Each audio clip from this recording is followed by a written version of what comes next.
वे में इस साइड पे लगाएंगे।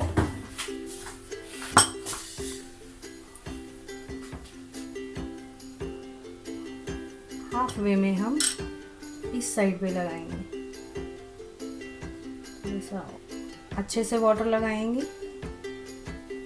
अब हम इसको एक पिंच थोड़ा सा देंगे यहाँ पे दबा के, और इसको ऐसे लाके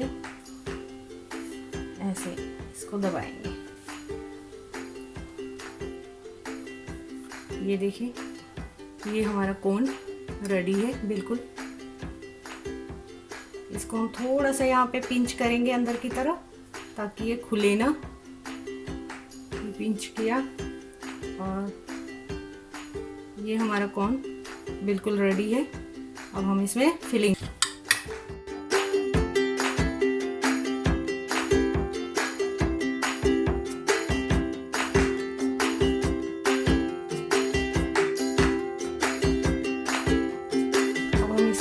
यहाँ पे फोल्ड करेंगे। इसके लिए हमें ये साइड है इस पे एक डबल फोल्ड लगाएंगे लाइक दिस।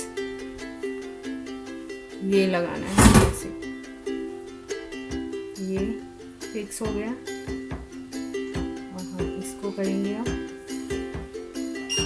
ये देखिए यहाँ से ये समोसा भर चुका है। ये ऐसे स्टैंड करके हमें रखना है ताकि ये अपनी शेप रिटेन करे, और फिर हम इसको तलेंगे।